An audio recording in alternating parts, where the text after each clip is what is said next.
हमारे चैनल को सब्सक्राइब करें और बेल आइकन दबाएं।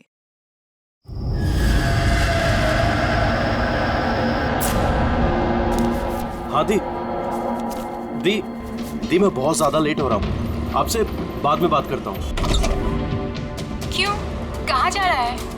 हाँ दी, मैंने आपको बताया तो सही, मुझे एक्चुअली नॉर्थ अमेरिका के एक रेन फॉरेस्ट में फोटोग्राफर का असाइनमेंट मिला है। उसी सिलसिले में मुझे अर्जेंट जाना पड़ रहा है दी। आप प्लीज एक क्यों क्या ये सब बाद में पूछना दी।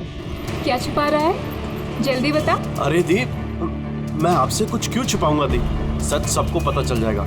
बहुत दिनों से ये सच छिपा हुआ है, लेकिन सच को जहाँ पहुँचना है ना दी, वहाँ पहुँच के रहेगा। ये कौन सा सच? और कौन कहाँ पहुँचेगा?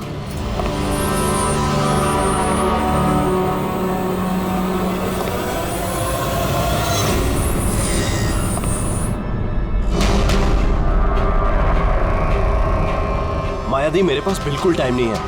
एक्चुअली मुझे लग रहा है कोई है यहाँ पे। बहुत कुछ हुआ है दी, बहुत कुछ हुआ है, लेकिन मैंने वही किया जो मुझे सही लगा।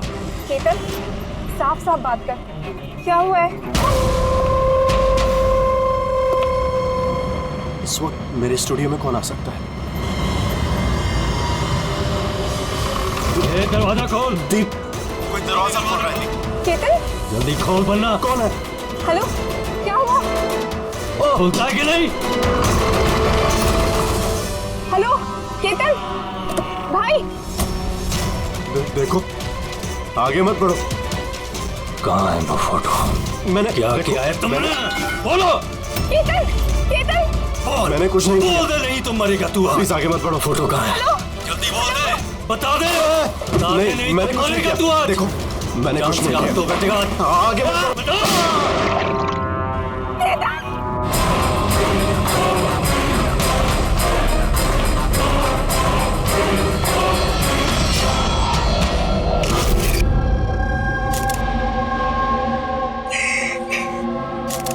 आप प्लीज बैठिए।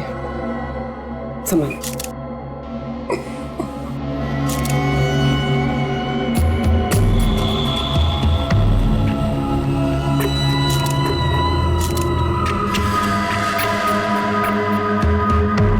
ये क्या?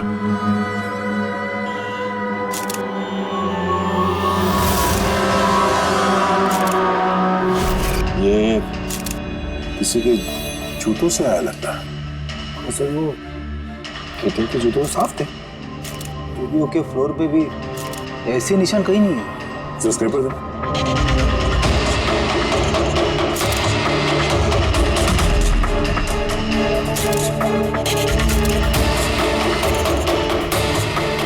तो मिट्टी या टीचर तो नहीं लगता। ऑयल जैसा कुछ है। एक काम करो, स्टूडियो में जितने भी फिंगरप्रिंट जैसा उठा लो।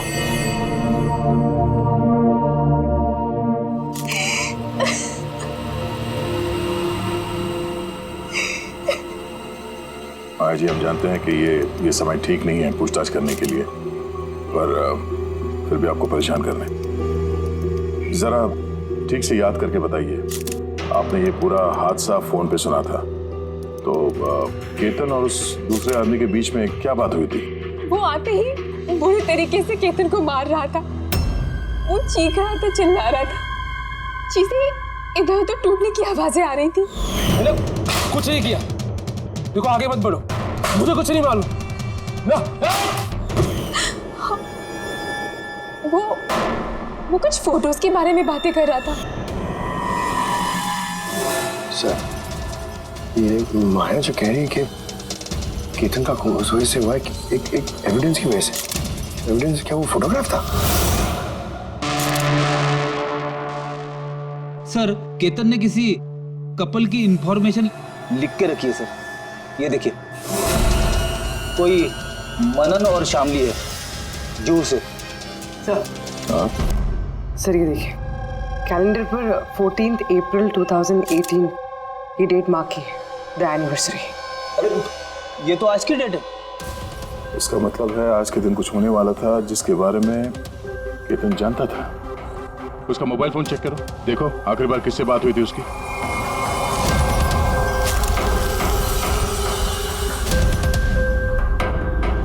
सर टीएम क्राफ्ट वर्कर्स को फोन किया था शाम को 8:30 बजे।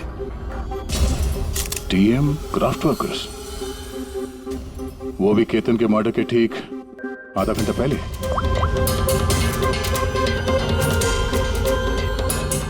Hello, TM craft workers. जी बोलिए। हाँ, केतन ने आपको फोन किया था। किस लिए फोन किया था? आप कौन? मैं उसका दोस्त बोल रहा हूँ। हाँ, उनका फोन तो आया था। ये पूछने के लिए फोन किया था कि उनका गिफ्ट टाइम से डिलीवर किया कि नहीं। गिफ्ट? कौन सा गिफ्ट? एक फोटो फ्रेम था मनन और शामली के लिए। उनकी 25th वेडिंग एनिवर्सरी थी, तो उनको फोटो फ्रेम बना के डिलीवरी करना था। मनन और शामली, उनका घर का एड्रेस मिल सकता है? अर्जेंट है।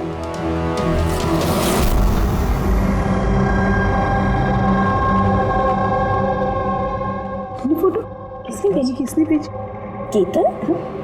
ये केतन कौन है? और इस तरह से हमारी फैमिली पिक्चर भेजने का क्या मतलब है? हाँ। कैसे जानता है वो हमारी फैमिली को? अरे किसी ने कोई मजाक किया होगा। ये मजाक नहीं है। आप कौन? सीआईडी। सीआईडी? केतन नाम का एक मशहूर फोटोग्राफर था, उसका खून हो गया इस फोटो की वजह से। पर सर, एक फोटोग्राफ के चक्कर में कोई किसी का मर्डर क्यों करेगा? लेकिन सर हम तो किसी केतन को जानते भी नहीं। केतन को नहीं जानते तो फिर उसने आप लोगों की फोटो आप ही को क्यों भेजी? पता नहीं। पर हमने तो कभी ऐसी फोटो खिंचवाई भी नहीं है। और ना ही ऐसी दीवार हमारे घर पर है। सर हमने तो कभी नहीं देखा। और देखिए ना सर, ये नकली फोटोग्राफ लग रहा है। आप खुद ही देखिए, इसमें दीदी है, जीजा जी है। सर ये खाली कुर्सी रखने का क्या मतलब है इसका? सर हमें तो लगता है कि किसी ने गलत तरीके से फोटो बनाकर हमें बेच दी है। गलती से नहीं, जानबूझकर आया है आपके लिए ये। और वो भी अपनी जान कुर्बान करके। सर किसी ने मनन की फैमिली को मर्डर के चक्कर में फंसाने की कोशिश की है। वैसे आप कौन? ये हमारे फैमिली फ्रेंड मिस्टर विक्रम। अच्छा, आपके फैमिली फ्रेंड। सर इस पे ये मैसेज भी है। She is hiding, save her. शायद केतन आप लोगों से किसी को ढूंढने के लिए कह रहा है। ढूंढने के लिए?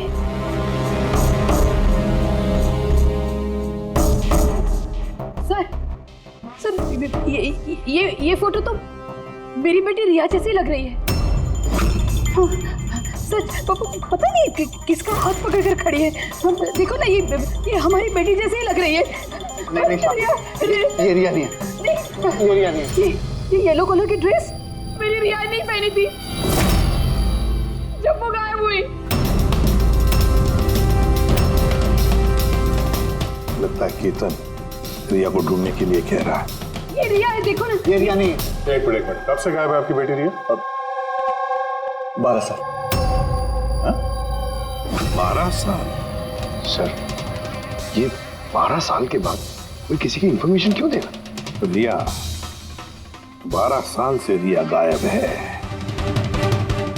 कोई ना कोई वजह तो जरूर होगी ये फोटो भेजने की। सर कोई वजह नहीं है, ये सिर्फ एक कोइंसिडेंस है। और 12 साल के बाद अचानक कहाँ से रिया की इंफॉर्मेशन मिल गई उसे?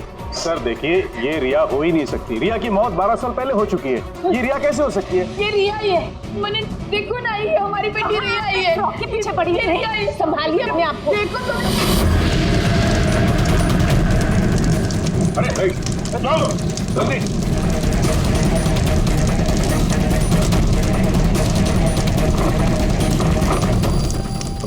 सर ये फोटो तो जल गया, अब क्या करें? कोई बात नहीं, दूसरा मिल जाएगा। खुद ये काम करो, टीएम क्राफ्ट वर्क्स में जाके इसका दूसरा फोटो बनवा लो। और अगर उसके पास नहीं है तो केतन के कंप्यूटर में जरूर कुछ बैकअप होगा, वहां देख लेना। सर मनन और शामली, आप केतन को जानते हैं या नहीं जानते, इससे हमें कोई फर्क नहीं पड़ता। लेकिन एक बात अच्छी तरह से याद रखना, केतन ने अपनी जान दी है आपकी मदद करने के लिए। वो आप लोगों से किसी को बचाने के लिए बोल रहा है।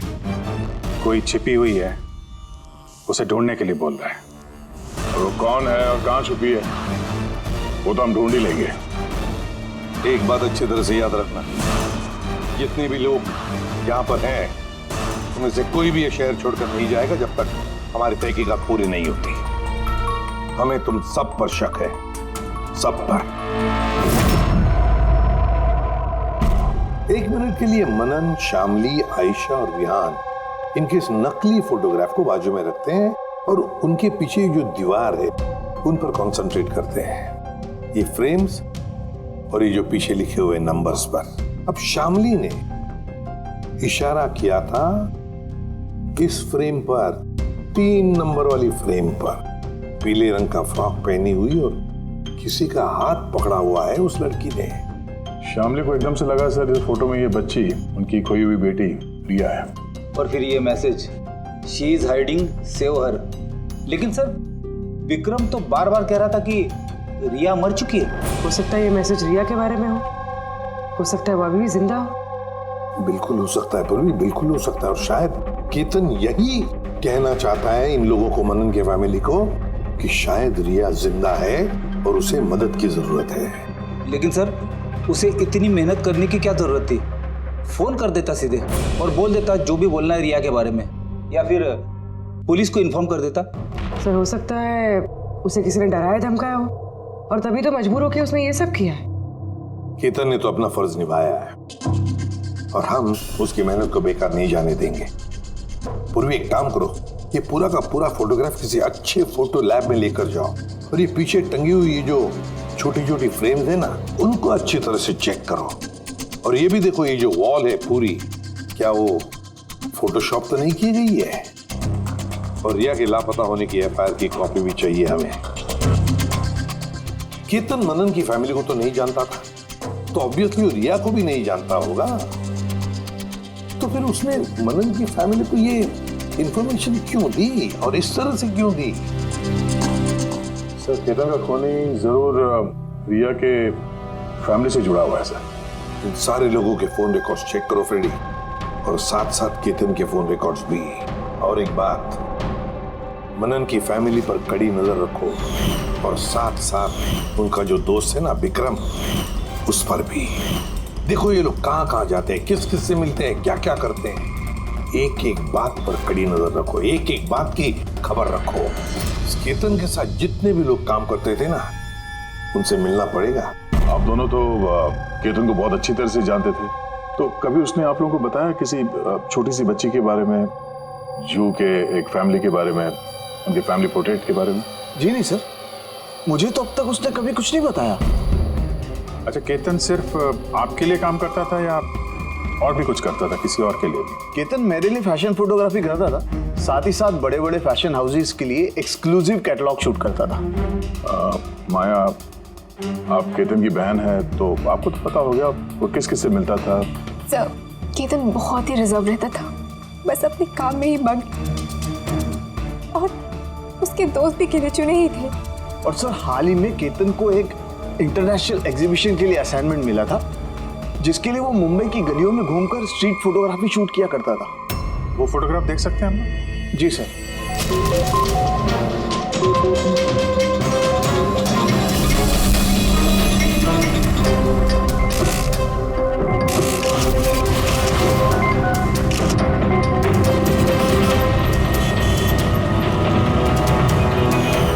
इतना अच्छा पोर्टफोलियो बनाया था सर, एग्जीबिशन में सबमिट ही नहीं की।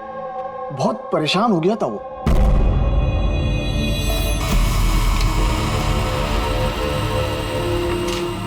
ये वॉल और उस पे लगे हुए सारे फोटोज एंड नंबर्स असली है। और बाकी सब? जिसने भी ये बनाया है उसने सिर्फ इस वॉल के ऊपर फैमिली वालों की फोटोज डाल दी इस खाली कुर्सी के साथ, ताकि ऐसा लगे कि फैमिली वालों ने इस वॉल के आगे बैठकर फोटो खिंचवाई। हाँ, लेकिन ये दीवार तो पक्का असली है। काफी एक्सपर्ट इंटीरियर डिजाइनिंग का काम लगता है। मैग्नेटिक वॉल है ये, आजकल बहुत कम जगहों पे देखने को मिलती है। Magnetic wall? हाँ, मैग्नेटिक वॉल बनाने के लिए वॉल को एक स्पेशल पेंट से पेंट किया जाता है, जिसके केमिकल कंपोजिशन में मैग्नेटिक एलिमेंट्स होते हैं जो उस दीवार को मैग्नेटिक प्रॉपर्टीज दे देते हैं। यानी ये दीवार तो ऑलमोस्ट मैग्नेट जैसी है। एकदम सही। अब उस पे कोई भी मेटेलिक चीज बिना किसी हुक या कील के चिपका सकते हो या निकाल सकते हो। उसी तरह ये वॉल भी मैग्नेटिक वॉल है। Thank you. Okay bye. Mumbai की गलियों में घूम घूम के फोटोग्राफी कर रहा था। जरूर वहीं पे इसे रिया के बारे में कोई ना कोई क्लू मिला होगा, वहीं किसी गलियों में।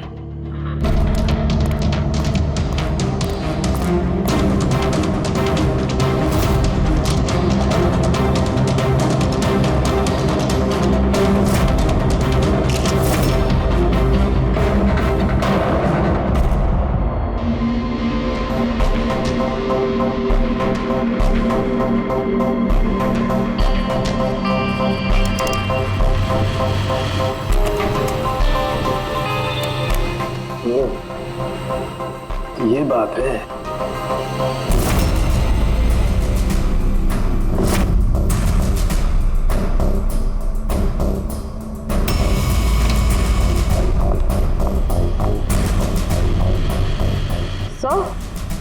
ये देखिए,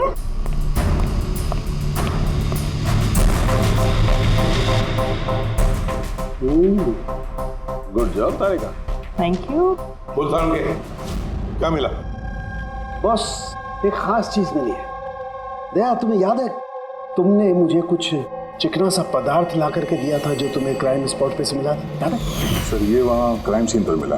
ये मिट्टी या डामर तो नहीं लगता, शायद कोई ऑयल या ग्रीस हो सकता है। तुम बिल्कुल सही सोच रहे थे दया, वो ग्रीस ही है। बॉस, मुझे उस पदार्थ में ग्रीस के ट्रेसेस मिले और ये ग्रीस इतनी पुरानी है कि अब तो अपना केमिकल कंपोजिशन भी बदलने लगी। एक मिनट साहब की पुरानी मतलब कितने पुराने हैं? मतलब बॉस, जिस जगह से ये ग्रीस के धब्बे मिले हैं वो जगह काफी पहले बंद हो चुकी होगी। और सर, केतन के नाक के फ्लूइड्स में से मुझे ये एक्रिलिक, नायलॉन, पॉलिएस्टर, पॉलीप्रोपिलीन, इन सब चीज़ों की ट्रेसेस मिले और उसके लंग्स में भी ये सारी सेम चीज़ें मिली हैं, fabric fibres. Nylon, polyester, olefin, acrylic, क्या ये सब सारी चीजें तो फैब्रिक से जुड़ी हुई हैं?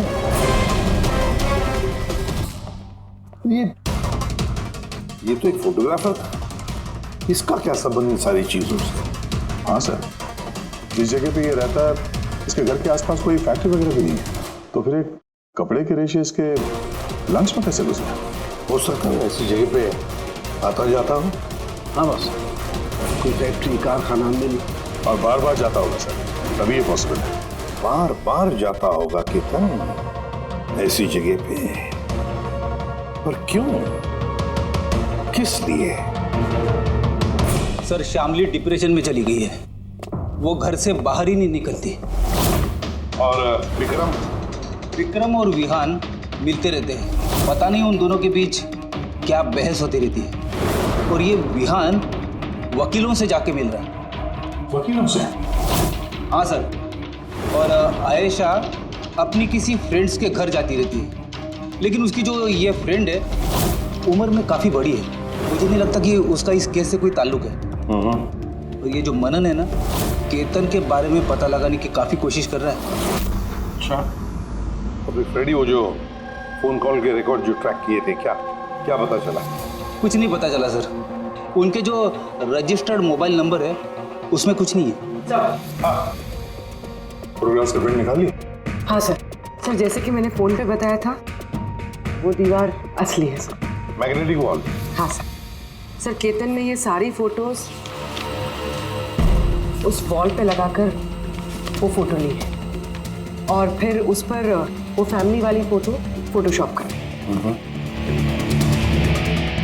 सर, इस वॉल का पता लगाने में ज्यादा टाइम नहीं लगेगा, इंटीरियर डिजाइनर का काम है और ये वॉल पे मेटालिक डिजिट्स लगे हुए हैं। बस तो फिर ये सारे फोटोग्राफ्स आर्किटेक्ट्स और डिजाइनर्स के ऑफिसेज में भेज दो, पता चल जाएगा किसने ये मैग्नेटिक वॉल बनवा लिया था।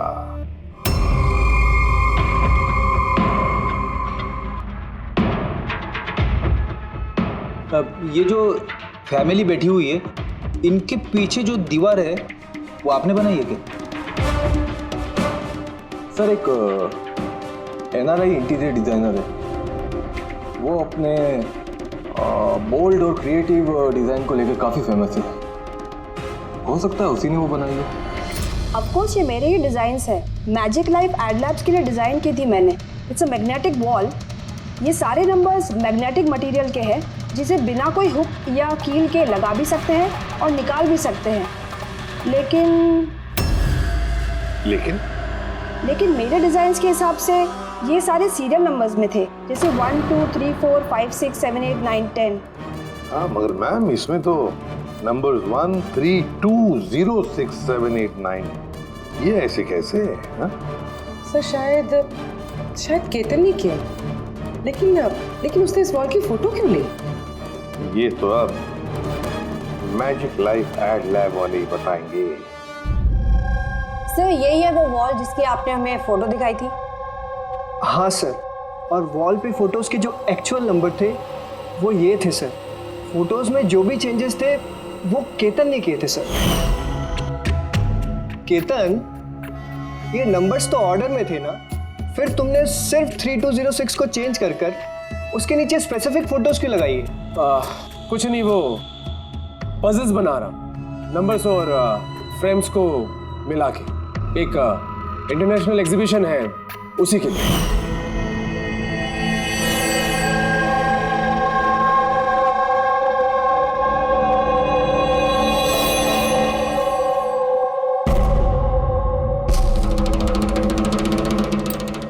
आप लोगों ने केतन को परमिशन कैसे दी है सब करने के लिए?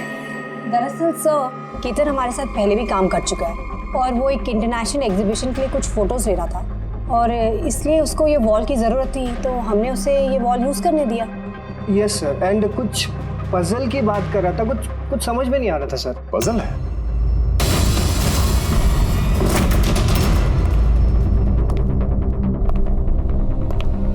नंबर्स में पजल?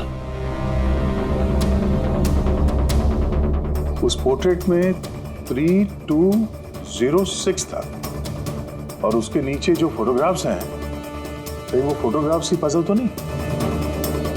हो सकता है केतन हमें उन फोटोग्राफ्स के जरिए रिया की कहानी बताना चाहता हो।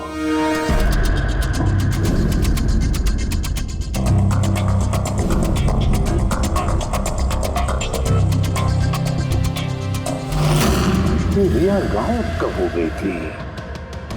कब गायब हो गई थी? रिया की मिसिंग की एफआईआर है ना? हाँ सर। सर उसका इस केस से क्या कनेक्शन? वो केस तो सर बहुत साल पहले बंद हो चुका है, पता नहीं क्यों गया। ऐसे लगता है कि रिया की इस एफआईआर से शायद हमारी केस सॉल्व करने में कुछ मिल जाए। एफआईआर 8221 मुंबई एफआईआर का डेट देखो गया, ये देखो 3206 2006, मतलब ये डेट है? बिल्कुल सही, 3206 3 फरवरी 2006। दीदी हौसला रखिए। पता नहीं मेरी बेटी किस हाल में होगी। आप लोग मजाक तो नहीं कर रहे? आप वाकई में मेरी बेटी को ढूंढेंगे? वो एक्चुअली जिंदा है क्या? आपकी बेटी जिंदा है, ये सुनकर आपको खुश होना चाहिए, और आप हमसे ऐसे बात कर रहे हैं? डैड, मेरी बहन रिया जिंदा है। सर कहाँ है वो? देखिए हम बहुत नजदीक हैं रिया का पता लगाने के, इसलिए आप लोगों को जो कुछ भी पता है हमें बताइए।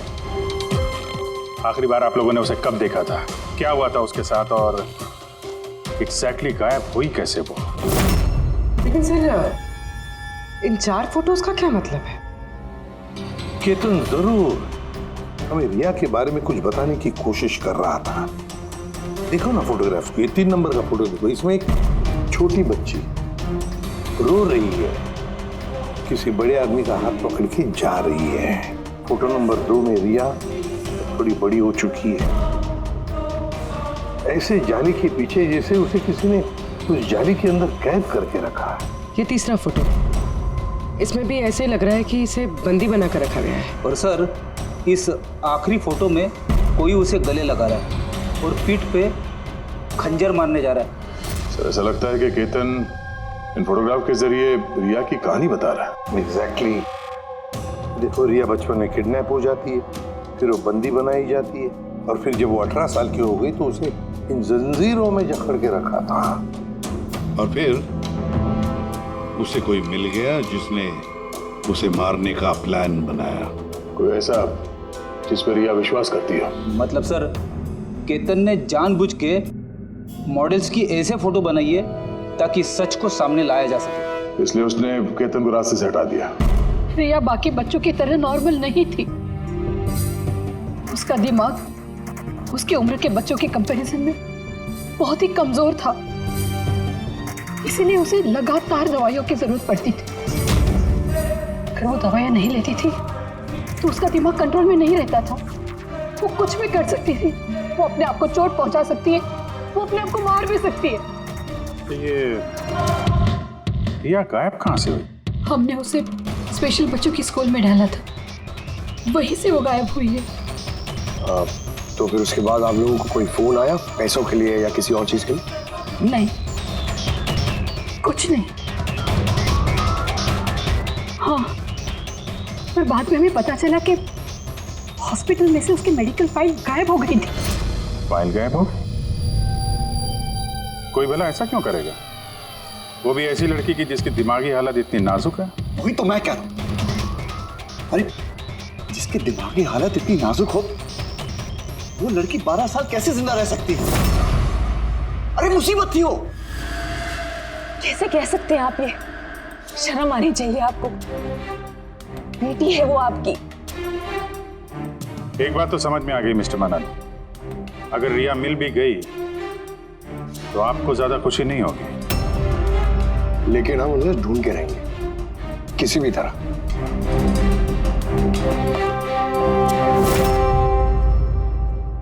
दया, इस फोटो को गौर से देखो। देखो, रिया बड़ी हो गई है, 18 साल की हो गई है, लेकिन उसके पैरों में जंजीर जकड़े हैं। सर ये पीछे ये खिड़की कारपेट दिख रहा है पीछे। क्या याद है तारिका ने क्या बताया था? केतन के नाक के फ्लूइड्स में से मुझे ये एक्रिलिक, नायलॉन, पॉलिएस्टर, पॉलीप्रोपिलीन, इन सब चीज़ों के ट्रेसेस मिले। ये सारी चीजें फैब्रिक से जुड़ी हुई है, कारपेट से। ये केतन फोटोज के जरिए बताने की कोशिश कर रहा था कि ये रिया किसी पुरानी मिल या फैक्ट्री में है। सर, चौथे फोटो में ऑयल कैन और खाली बक्से। और वो केतन के स्टूडियो में हमें ग्रीस के धब्बे भी तो मिले थे। तो शायद खूनी केतन के स्टूडियो में वहीं से जा रहा था जहां रिया कैद है। तीसरी फोटो में वो कारपेट वाली गली और चौथे में वो फैक्ट्री। सर ये दोनों जगह आसपास होगी। पहले ये पता लगाना पड़ेगा कि कारपेट वाली गली के आसपास कोई बंद पड़ी हुई पुरानी फैक्ट्री है क्या? जो भी करना है जल्दी करना पड़ेगा बॉस, क्योंकि हमारे मनन के घर जाने के बाद खूनी खुद सामने नहीं आएगा। शायद किसी से वो काम करवाएगा।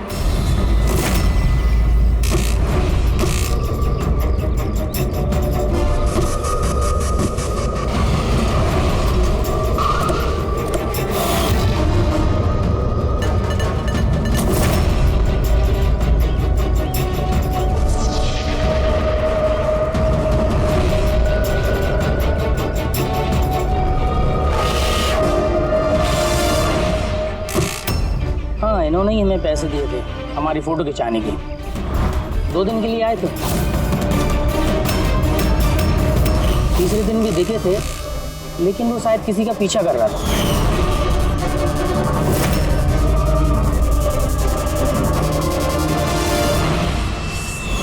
किसका पीछा कर रहा था? वो तो सर ध्यान नहीं दिया हमने। वो गया किधर पीछा करते हुए? इस तरफ गया।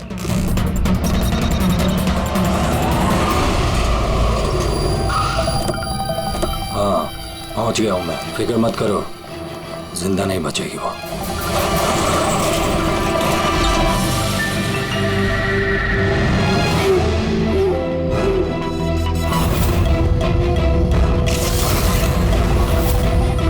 बंद कर इसको।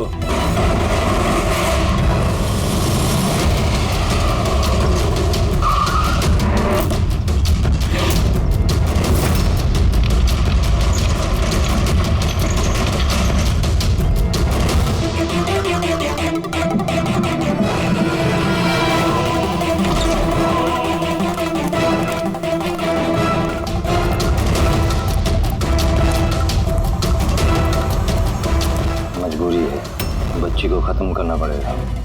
बच्ची की बॉडी को ठिकाने लगाने के बाद इस सारी जगह को आग से खत्म कर दो, ताकि किसी के हाथ में कोई सबूत ना जाए।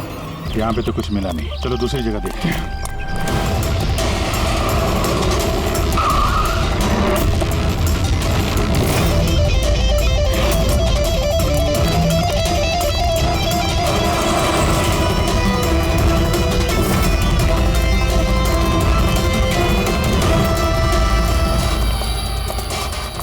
रिया, रिया, तुम्हारे मम्मी पापा के पास ले जाने आए। चलो। रुक जाओ।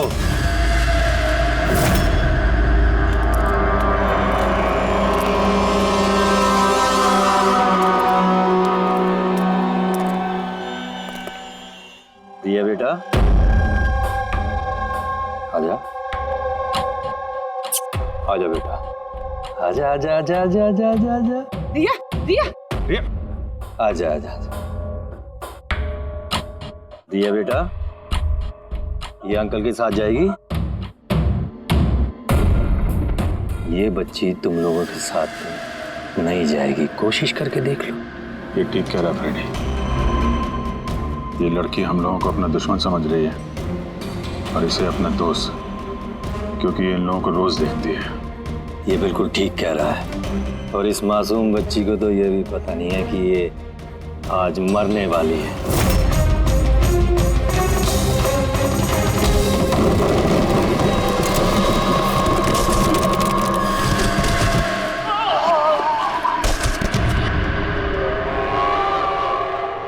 कौन हो तुम लोग? किसने भेजा तुम्हें? ये तुम्हें कभी पता नहीं चलेगा।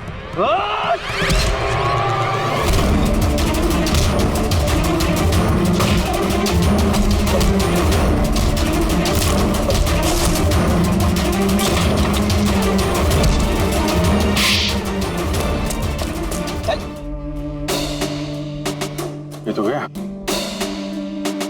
किसने भेजा तुम लोगों को? हैं?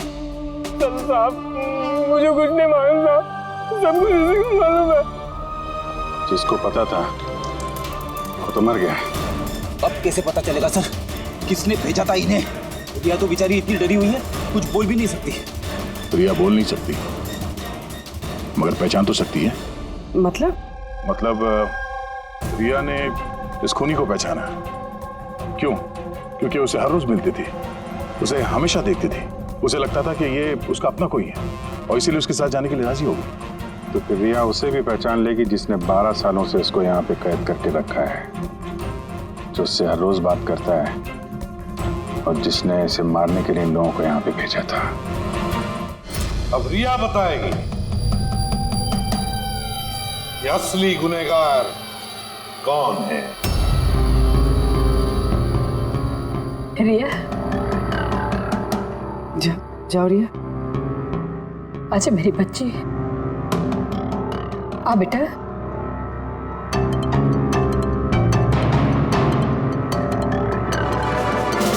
रिया,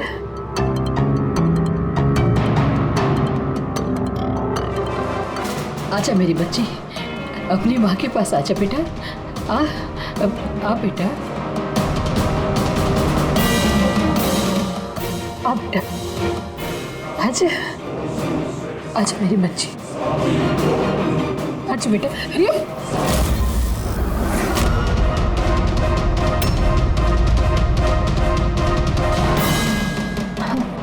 ये तो कमाल हो गया शामली जी, आपकी बेटी 12 साल के बाद आपसे मिलती है लेकिन आपके पास नहीं है, अपने मौसी के गले लग जाती है। ये कैसे? वो तो माँ की जैसी हूँ ना मैं इसकी, बहुत प्यार करती है ये मुझसे, इसीलिए। अरे वाह मौसी जी, आपसे इतना प्यार कि रिया अपनी माँ को पहचान नहीं पाई और आप ही के गले लग गई। क्यों? और जानती है क्यों? क्योंकि पिछले 12 साल से सिर्फ एक ही शख्स है जो रिया से मिल रहा था, बातें कर रहा था, जिसे रिया अपना समझती थी। ये क्या बकवास कर रहे हैं? मैं क्यों मिलूंगी इससे? मैं नहीं मिली इससे। रिया से बिल्कुल मिली थी, पिछले 12 सालों से मिल रही थी। तो बकवास हम नहीं कर रहे आयशा, बकवास तो तुम कर रही हो।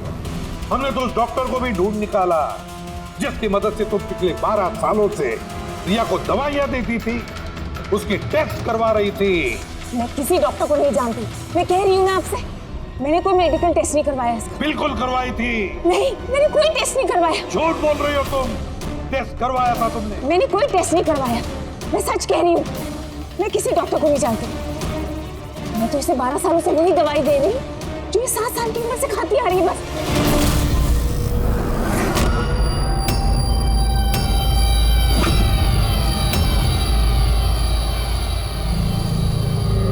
फंस गई ना?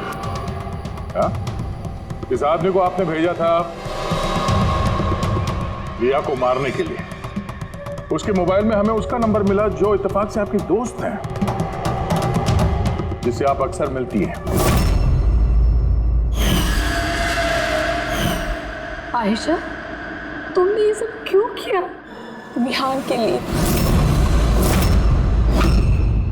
मेरा डिवोर्स हो चुका था, मेरी जिंदगी का वैसे भी कोई ठिकाना नहीं था। मैं विहान को किसके सहारे छोड़ती? मुझे ऐसा लगा कि ये पूरी प्रॉपर्टी, पैसा, ये सब मेरे बेटे को मिलना चाहिए, रिया को नहीं। रिया तो वैसे भी दिमागी मरीज है। तुमने अपने बेटे के भविष्य को संवारने के लिए अपनी बहन की बेटी की जिंदगी को अंधेरे में धकेल दिया। रिया के गायब होने के बाद मनन और शामली ने तुम्हारे बेटे विहान को गोद ले लिया। यही प्लान था ना तुम्हारा? तुम इतनी गिर गई कि तुमने एक छोटी सी बच्ची को मारने की कोशिश की।